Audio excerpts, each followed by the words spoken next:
پشگیری همی حوالات کن چونکی داخوازی و ماف همی ایکه ام جی داخواز کن اف سیاساویت هموار کرن 18 ساله بد 25 ساله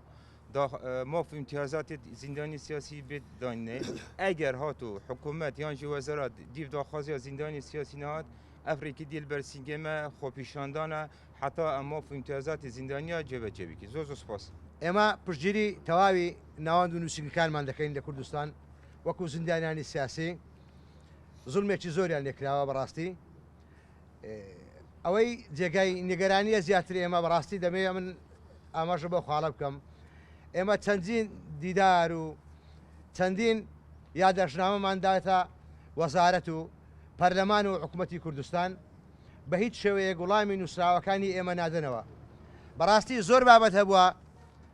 کە سیر دەکەین لە ڕاگەیاندەکان و لە پەرلەمان مناقەشەی زۆری لەسەر دەکرێت کە هیچ ئەهمیەتێکی ئەوەی نییە بۆ کۆمەلگای کوردی بەڕاستی بۆ هەموو خەڵکی کوردستان بەداخەوەوە بۆیە پێویستە حکوومەت زوو بێتە سەرخەدلۆ ئەوەی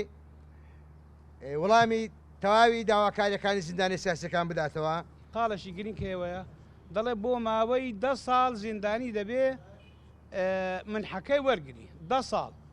ئێمە لە وەزبەی 6 و 7 و 8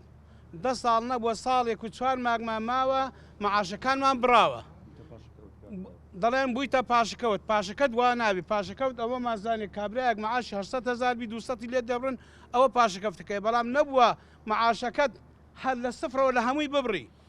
مەعاشەکەی هەموو ببڕیە و هیچی نەداوە کەواتە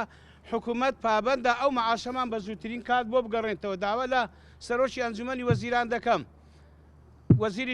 وەزیری شەهیدان ئاگادار کاتەوە کە ئەو من حەمان بۆ بگەڕێنەوە و ئەو قەرارەش بکرێتە 25 ساڵ زۆر سپاسە داوای هەموو زیندانە سیاسیەکانی کوردستان ئەندامەکان